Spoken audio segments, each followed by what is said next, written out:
প্রিয় দর্শক, সবাইকে স্বাগত জানাচ্ছি এনটিভির নিয়মিত সাপ্তাহিক আয়োজন এক্সপার্ট টুডেস কিচেনে। আপনাদের সাথে আছি আমি নুসরাত ইসলাম। বরাবরের মতো আমাদের আজকের পর্বে একজন রন্ধনশিল্পী আছেন, যিনি মজাদার দুটো রেসিপি আমাদেরকে তৈরি করে দেখাবে। দর্শক, প্রতি পর্বে আমরা চেষ্টা করি সারা দেশের ঐতিহ্যবাহী সকল খাবার আপনাদের কাছে তুলে ধরতে। এমনকি পাশাপাশি আমাদের এই প্রচেষ্টাও থাকে যে অল্প কিছু সাধারণ উপকরণ দিয়ে কিভাবে মজাদার ও স্বাস্থ্যকর খাবার তৈরি করা যায়। দর্শক, আজকে আমাদের এক্সপার্ট টুডেস কিচেনের স্টুডিওতে আছেন রন্ধনশিল্পী লাকি আপু। লাকি আপু, কি অবস্থা, কেমন আছেন? এই তো আলহামদুলিল্লাহ ভালো। আচ্ছা আপু, আপনার সাথে কে এসেছে? আমার মেয়ে। আচ্ছা, মেয়ের নামটা যদি বলতেন। সৈয়দা তাসনিম। আচ্ছা তাসনিম, কেমন আছেন আপনি? আপু আলহামদুলিল্লাহ, আপনি কেমন আছেন? আলহামদুলিল্লাহ ভালো। তো তাসনিম, আপনি এখন কোন প্রফেশনে আছেন? আমি বাই প্রফেশন একজন নিউট্রিশনিস্ট। বিসাইড দ্যাট হচ্ছে আমি একটা চাকরি করছি, একটা প্রাইভেট কোম্পানিতেও জব করছি। As a nutritionist. ও ওয়াও, গ্রেট। আচ্ছা, লাকি আপুর কাছে আসি। লাকি আপু, রান্নাটা কি প্যাশন নাকি প্রফেশন? মানে প্যাশন না, মানে রান্না নিয়ে আপনি প্রফেশনালি এখন কোনো কাজ করছেন না, কিংবা ফিউচারেও কোনো চিন্তাধারা? না, বাসা স্বাভাবিক রান্না করতে হয়, করি এরকম। আচ্ছা, সেরকম কোনো নাই যে আমি প্রফেশনে যাব বা কিছু। আচ্ছা। তো যেহেতু মেয়ে হচ্ছে নিউট্রিশনিস্ট বা আমরা বলতে পারি ডায়েটিশিয়ান, তো বাসায় যখন কোনো কিছু রান্না করেন তখন মেয়ে বারবার মানে মানা করে না যে এটা দিতে পারবা না, ওটা দিতে পারবা না? সেটা একটু করে, আম্মু এটা বেশি হয়ে যাচ্ছে, হ্যাঁ তেল মশলা একটু কম দাও, এটা আর কি। আপনার আসলে কখন রান্নার প্রতি ইন্টারেস্ট গ্রো করেছে? এই যে ছোটবেলা আমরা রান্নাবাটি কিন্তু খেলতাম, হ্যাঁ, তাহলে জন্মগতভাবেই বোধহয় মেয়েদের একটু রান্নার প্রতি একটা ঝোঁক থাকে। তারপরে হয়তো লেখাপড়ার ফাঁকে করতাম, বিয়ের পর তো করতেই হয়, সংসার জীবন, পাশাপাশি সবই করতে হয় আর কি। আচ্ছা, রান্না। তো আপু আজকে কোন দুটো ডিশ তৈরি করছেন? এটা হলো বরিশালের আমাদের ঐতিহ্য, নারিকেল দিয়ে চিংড়ি ঝোল, সাথে অন্য পিঠা থাকে আর কি, বিভিন্ন ধরনের পিঠা থাকে সেটা। আর ও করবে একটা ডেজার্ট আইটেম, শরবত। আচ্ছা, গ্রেট। তাহলে আজকে মা মেয়ে দুজন মিলিয়ে রান্না করবে, so we really can't wait to see that. তাহলে আমরা আগে কিচেনে যাই, আসেন।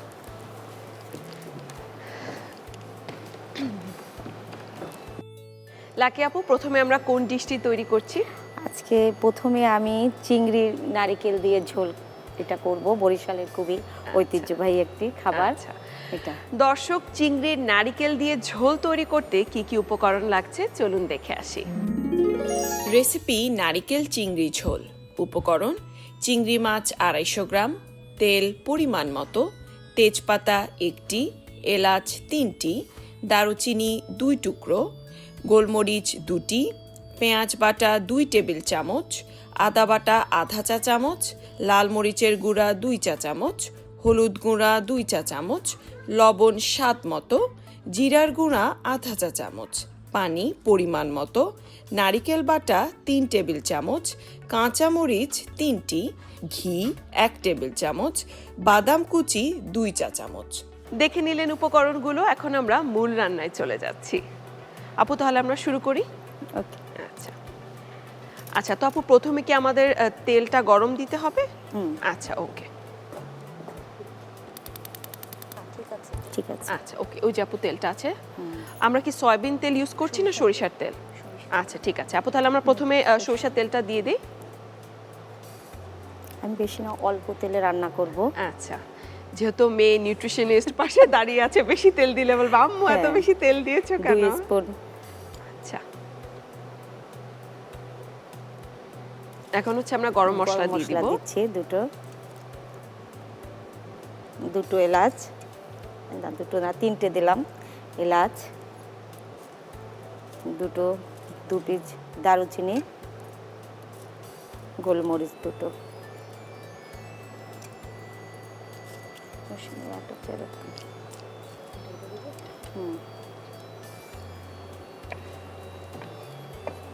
যাই হোক, এখন আমরা পেঁয়াজ বাটা,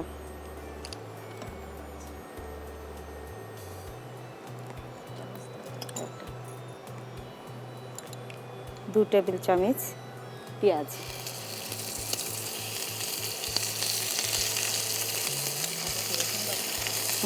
রসুন বাটা আধা স্পুন, তারপরে হাফ চা চামচ আদা বাটা,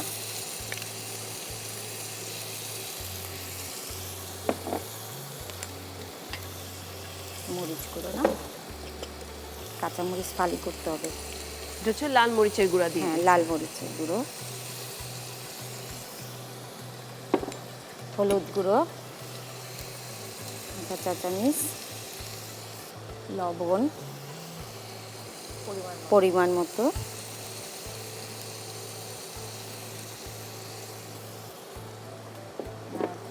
জিরে গুঁড়া কিচ্ছু হবে না, হাফ চা চামচ। লাকি আপু যখন বাসায় রান্না করে তখন কি তাসনিম আম্মুকে হেল্প করা হয়? হ্যাঁ, আগে করতো, এখন যেহেতু আমি থাকি বরিশাল, হ্যাঁ। মেয়ে থাকে ঢাকা, আচ্ছা। হয় না সেরকম, হ্যাঁ। হয় না, ছুটি ছাটায় যায়, তখন দেখা যায় যে বেশিরভাগ আমারই করতে হয়। তাসনিম নিউট্রিশনিস্ট হলে কেন? মানে আম্মু এখানে সবচেয়ে বেশি মোটিভেট করেছে? আম্মুর ইচ্ছা ছিল হচ্ছে মেডিকেল প্রফেশনের কোনো একটা সাইডে যাই আমি, কিন্তু আমার ইচ্ছা ছিল না। আমাকে ভর্তি করতে হচ্ছে মেডিকেলের জন্য, ভর্তি কোচিং যখন করা হয়েছে, বাট আমি হচ্ছে চুরি করে হচ্ছে ভার্সিটি কোচিংয়ে ভর্তি হয়েছিলাম। আচ্ছা, মানে আম্মু চেয়েছিল মেয়ে ডক্টর হবে। আচ্ছা চিংড়ি মাছটা দিয়ে দেবো, আচ্ছা। এটা দিয়ে দেবো, চামচটা দাও। একটু পানি দিতে হবে। পানি দিব? হ্যাঁ, চিংড়ি মাছটা দিয়ে দিলাম।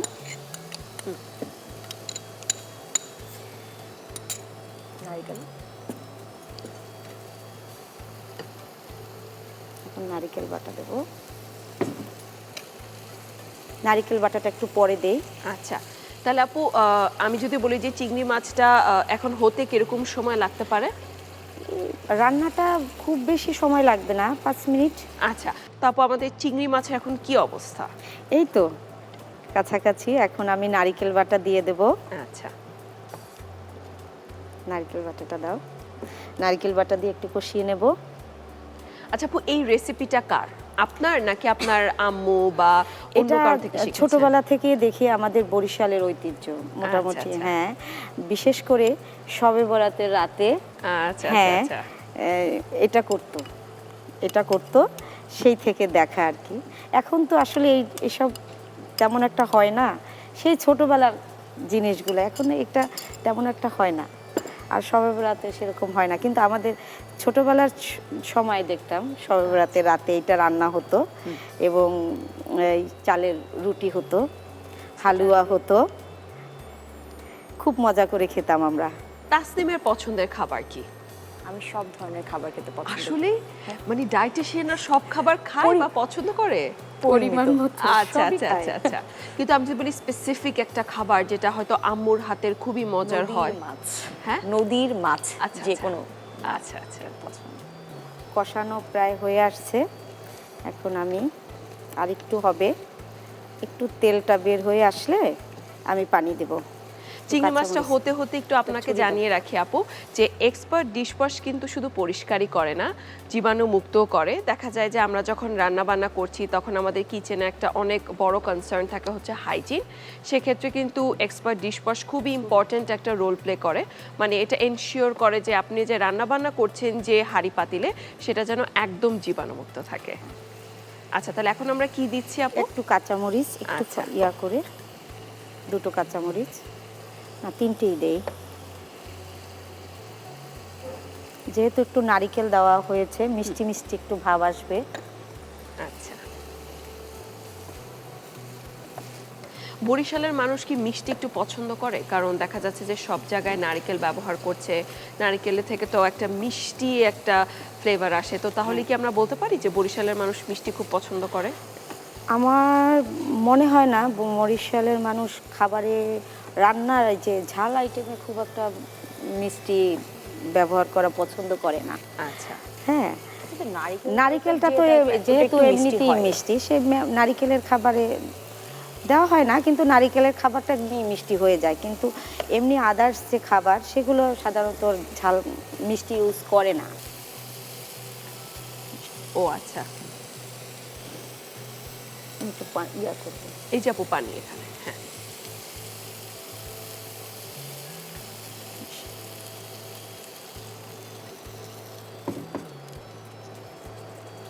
এমনি নারকেল দিয়ে যে চিংড়ি মাছটা করছেন এটা কি বাসায় প্রায় করা হয় নাকি শুধু ওকেশনালি করেন? অকেশনালি। একটু ঘি দেব।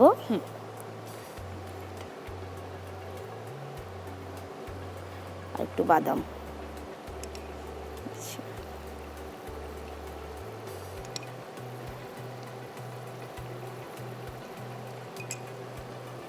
আর একটু বাদাম দেব। তাসনিমের কি রান্না করা হয়? এখন খুব একটা করা হয় না, আম্মু এসে এসে রান্না করে দিয়ে যায়, ওইটাই খাওয়া হয়। আচ্ছা এখন আমি প্রতি সপ্তাহে আসি আচ্ছা। মোটামুটি। হ্যাঁ, প্রতি সপ্তাহে না আসলেও মাসে 2 বার আসি, এসে রান্না করে করে রেখে যাই। হয়ে গেছে আমাদের রান্নাটা। great. তাহলে আমরা এখন এটা নামিয়ে ফেলতে পারি? হ্যাঁ হ্যাঁ। আচ্ছা।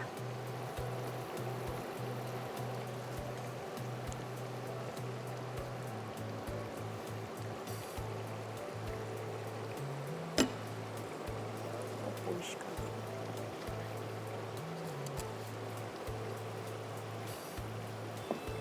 চুলা বন্ধ করে তাহলে চুলটা বন্ধ করে ফেলি।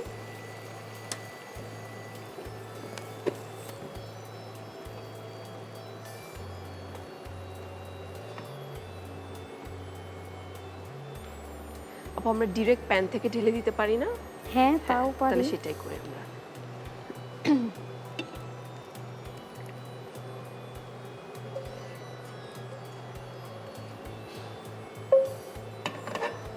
একটু বাদাম দিয়ে দিই গার্নিশ করার জন্য।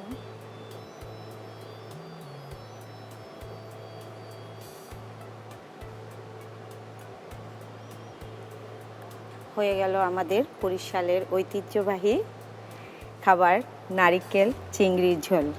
তো আপনাকে অসংখ্য ধন্যবাদ এত মজাদার একটা ট্রেডিশনাল ডিশ আমাদেরকে তৈরি করে দেখানোর জন্য। দর্শক দেখছিলেন কিভাবে নারিকেল চিংড়ি ঝোল রান্না করতে হয়। আপনাদের সুবিধার্থে প্রস্তুত প্রণালীটি আরেকবার দেখে নেওয়া যাক। প্রথমে ফ্রাই প্যানে তেল দিন, এরপর তেজপাতা, রসুন বাটা, আদা বাটা, লাল মরিচের গুঁড়া, হলুদ গুঁড়া, লবণ, জিরার গুঁড়া ও পানি দিয়ে ভালোভাবে কষিয়ে নিন।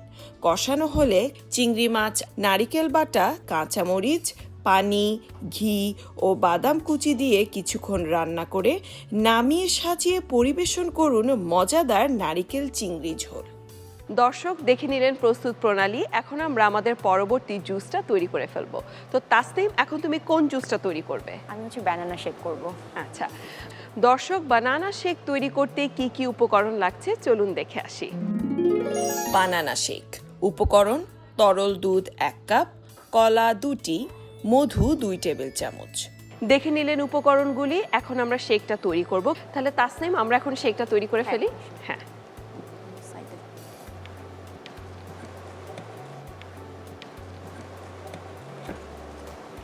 এটা মধ্যে হচ্ছে 1 কাপ দুধ আছে। কলা ছিল না, একটু বাদাম দিয়ে দিই। এমনি আন্টি, তাসনিম ছোটবেলা থাকতে কেমন ছিল? দুষ্ট ছিল না শান্ত প্রকৃতির ছিল? ও একটু দুষ্টু প্রকৃতিরই ছিল। তো অনেক বকাঝকা খেত আপনার? আর না, এবং সেই সাথে হচ্ছে একটু মধু অ্যাড করছি মিষ্টির জন্য। ডায়েটিশিয়ান, চিনি তো আর ইউজ করবে করা না। যাবে না। আর একটু মধু বোধহয় লাগবে। লাগবে না। আচ্ছা, তো এখন হচ্ছে আমরা এটাকে ব্লেন্ড করে নিব। আচ্ছা আসা,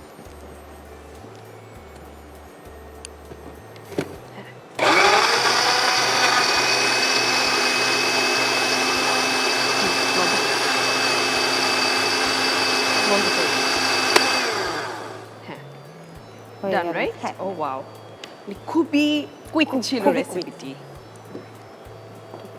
এটা খুলতে হবে।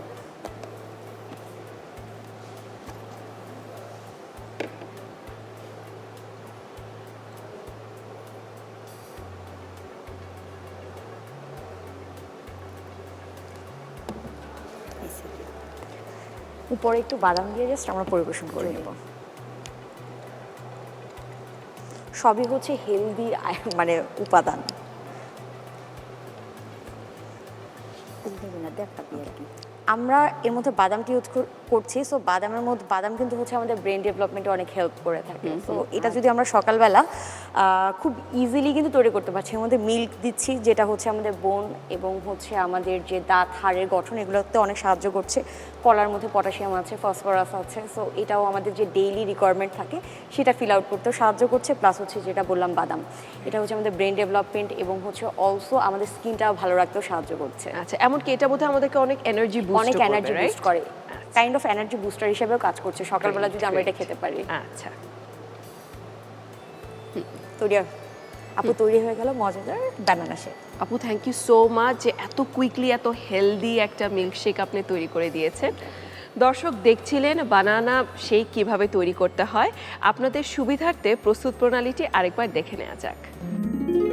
প্রথমে ব্লেন্ডারে তরল দুধ নিন, এরপর কলা ও মধু দিয়ে ভালোভাবে ব্লেন্ড করে গ্লাসে ঢেলে সাজিয়ে পরিবেশন করুন দারুণ স্বাদের বানানা শেক। দেখে নিলেন প্রস্তুত প্রণালী। আশা করি দুটো রেসিপি আপনাদের কাছে খুবই ভালো লেগেছে এবং অবশ্যই এটা আপনারা আপনাদের বাসায় তৈরি করে দেখবেন। লাকি আপু, তাসনিম, আপনাদের দুজনকে অসংখ্য ধন্যবাদ আমাদের এই পর্বে আসার জন্য। আপু আপনাকেও ধন্যবাদ এনটিভিতে এই প্রোগ্রামে আমাদের নিয়ে আসার জন্য। আর সেই সাথে এক্সপার্ট ডিশওয়াশকেও ধন্যবাদ আমাদেরকে আমন্ত্রণ জানানোর জন্য, এনটিভিকেও ধন্যবাদ। দর্শক, চলে এসেছি অনুষ্ঠানের একেবারে শেষ প্রান্তে। এখন বিদায় নেওয়ার পালা। তবে পরবর্তী পর্বে আমি আবারও হাজির হয়ে যাব নতুন একজন রন্ধনশিল্পী নিয়ে এবং তৈরি করব মজাদার দুটো রেসিপি। সে পর্যন্ত ভালো থাকুন, সুস্থ থাকুন, এক্সপার্ট টুডেস কিচেনের সাথেই থাকুন।